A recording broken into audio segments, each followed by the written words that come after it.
another video. Got another video coming for y'all. Listen, the T on MPD and relationships. Hey, to all of our new subscribers and new family members. Hey, y'all. Welcome, welcome, welcome. So happy that you're here in the community with us. To all of my, to my tribe and family at large, fam. Welcome back, y'all. Thank you all so much for coming back and watching another video. Y'all know I want to mention, of course, that Thursday night live stream. We are going to be resuming our Thursday night live stream on Thursday, December 11th. Okay, Thursday, December 11th. So please, if you're on the YouTube platform, turn your notification bells on YouTube and Facebook. Please turn your notification bells on so you know when we go live on the channel. Also, let's see. Also, you know I'm always asking y'all to do what? Hit that like button. Hit that like button. I'm always asking y'all to hit that like button. Why? Because it's important. It's important. I need y'all to hit that like button, okay? So listen, y'all know the goal of the day is 2.1K plus on the likes if you rocks with your girl. Hit that like button. All right. If you are in need of a coach, I am accepting new coaching clients at this time. So please email me. It's pinned in the description below. Okay. And I'll get back with you. Also, last but certainly not least, if you have not picked up your jaw-dropping, okay, show-stopping copy of my first book collaborative effort, which is Seduced by Satan, okay, I want you to pick up a copy today. Grab a copy for yourself and someone else. And also, y'all, make sure you recommend it to your book clubs, okay? I don't know if I mentioned this, but I do want to say this. The goal of the day is 2.1K plus on the likes if you rocks with your girl. I think I told y'all that. But that like button is real important. Okay, that's why I stay on it. I want y'all to make sure that you hit the like button, okay, so this information can get out. But yeah, make sure you also pick up a copy of the book, all right? Okay, let's jump into the topic of this video. I want to get into it. I want to talk about the longer you're no contact, it increases the narcissist's desire to come back, okay? I know we talk about no contact in this community a lot. But we can't think, I know most of us as coaches and content creators, we can't think of a way that is going to be better for you to heal than for you to not be around the narcissist at all. Okay? No contact is not for the narcissist. It is for you. Okay, it's for you. Now, a lot of times when we begin, when we start talking about the no contact, it can bring up mixed feelings, because when you don't know what you've actually sustained or the type of abuse that you've sustained, in dealing with a narcissist, sometimes we can become a little confused. Like, was that really a narcissist that I dealt with? Was it just that this was a toxic person? Either way it goes, at some point you knew something was wrong in the relationship. At some point you did, a bell went off in your head and you was just like, something ain't right. I don't know what it is, but something is just not right here. Well, yeah, that's what typically happens. And so in this whole situation, especially when you discard the narcissist first, that thing hits different with a narcissist. It really does. And when you discard first, and your no contact does increase the desire of the narcissist wanting to come back. And so when they do the discard, and this is why it hits so different, is because when they discard you, they're still in control of what happened. Okay? Which, it spins it in a whole nother direction, because it puts you on the defense. And you're asking, like, why? What happened? Because a lot of times what happens is when a narcissist gets ready to discard you, they discard you and they don't tell you anything. They don't say anything. They don't tell you what you've done. I've had a recent situation happened like that I thought, you know, the person just kind of said that I was just like, wait, what? Like, this person is really toxic. Like, maybe if they're not even just toxic, the situation was. And I was just like, this is really different.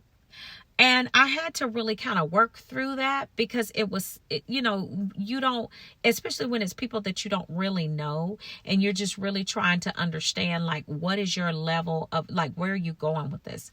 And so, but you have to understand, what a narcissist, they are skilled at this. They constantly discard people. You know, it's a cycle. It's a pattern that goes on and on and on. They're just always picking new supply that they do it to. You know, they're going to always play the victim. They're going to always say, you know, this, that, and the third about them, and no one understands, you know, all of this kind of stuff. But that's just the way that they are. That's how they gain their supply. That's how they gain your trust as well. Okay. So, yeah, you know, when you discard first, you know, and you stay no contact, it does hit the narcissist very differently. And it does increase their desire to come back. Okay. And the reason it does this is, number one, you have to realize a narcissist always wants to be in control. They do, period. You know, these backwards walking giraffes, they always want to control something, but yet they're out of control. You know, I'm telling you, these some whole birds. And when you understand what you're dealing with, you're just like, what is happening right here? You don't even, you don't know exactly to what degree you're dealing with dysfunctionality, but you know something is wrong. Right? You know something is wrong. And when you, as you begin to just really get into it a little bit deeper with the narcissist, and those bells were going off in your head like, wait a minute, something ain't right here. Like, this person, if you're like me, you said this, I don't know what it is, but I know it's something. Something is not right here.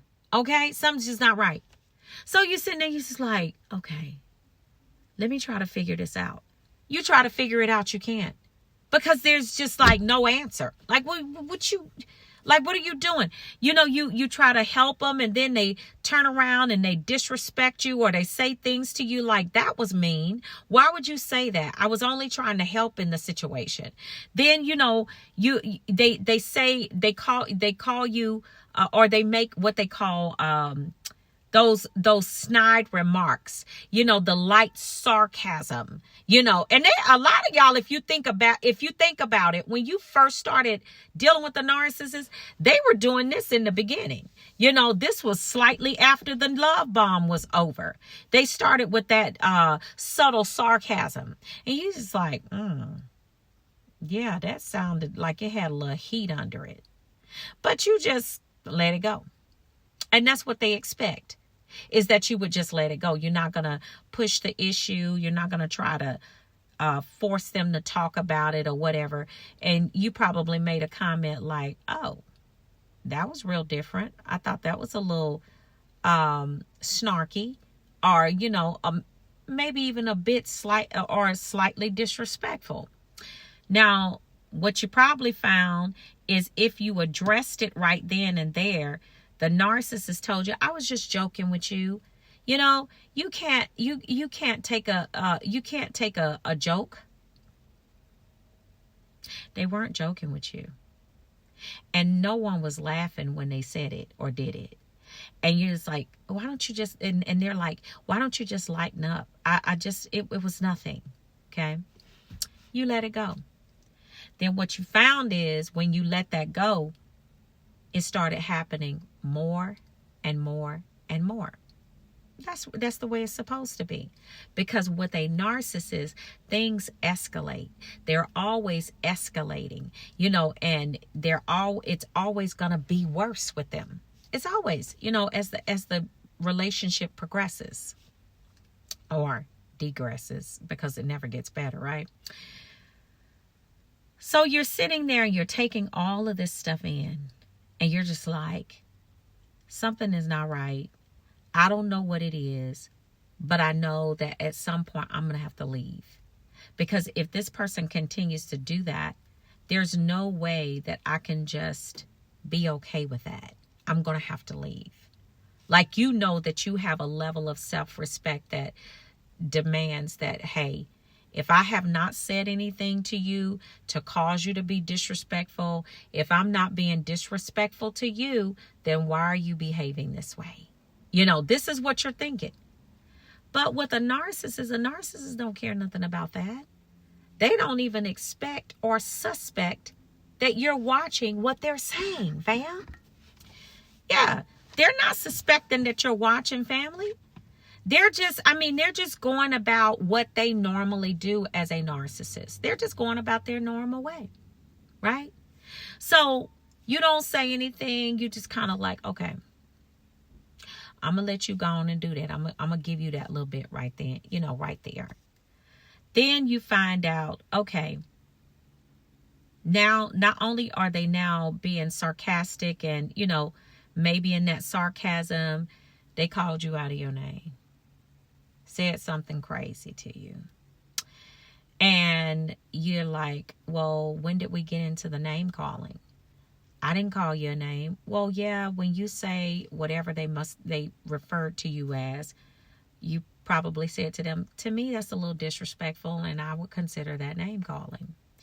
Okay, so now you've put them on the defense. Okay, so now that they've been put on the defense, now they're looking around like, okay, they're looking for any reason to try to shut you down, disrespect you, or whatever. Okay, so now you're fully engaged in what we call an emotional manipulative war with the narcissist. Not that you're trying to manipulate them, but they're trying to manipulate you and regain control of the situation, because now you brought some things to their attention and they don't like being told a thing. They don't want you to tell them anything. All right, so you're just like, okay, there's some things that I've had to address, and this is beginning to be a problem. So, I don't know where this is going, but I'm gonna have to do what I need to do at any given moment, because this is not okay. So you tell the narcissist, you bring your grievances to them, tell them, hey, this is what I'm feeling. I'm feeling like you're being disrespectful. I'm feeling like, you're not taking what I'm saying seriously. I feel like this relationship is not growing like I thought it should. And that narcissist turn around and meet you with a very nonchalant, I don't care. You're imagining things. You're delusional. I don't understand what's going on in your mind. I don't see any of that.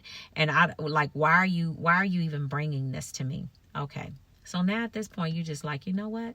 I've told you what I felt. Whatever. Okay.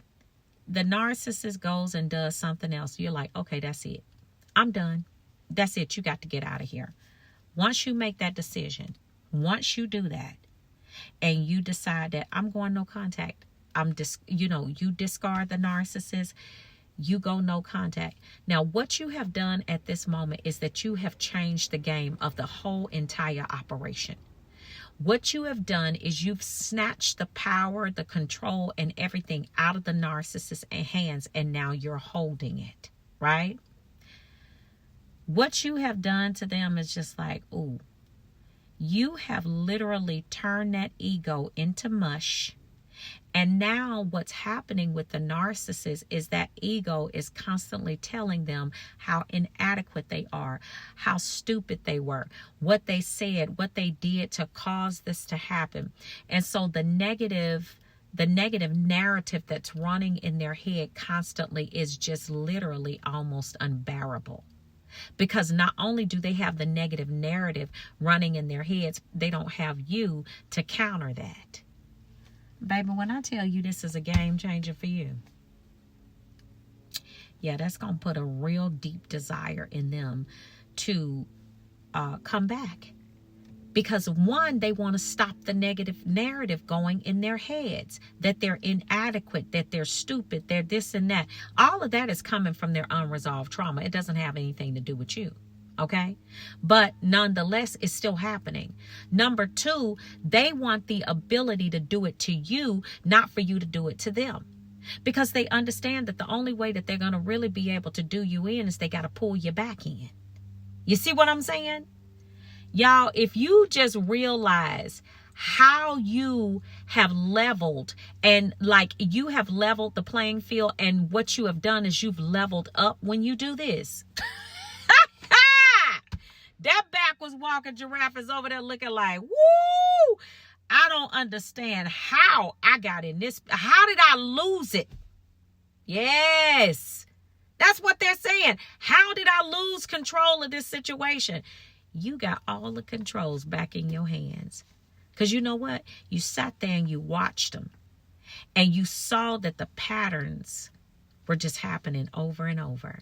And what you did was you did what they wanted to do to you. Of course, that's going to increase their desire to want to come back to you. Because basically, you took the controls out of their hands. You snatched the power grid and said, no, I'm not letting you do this anymore. Fam, that's a huge win for you. Don't you ever let it go. Hold on to that. Don't you ever go back. All right? So y'all be really good to yourselves, all right? And I will see you all on the next video. I love you, fam. And I will see you all healed and whole at the top. Shalom, family. Peace.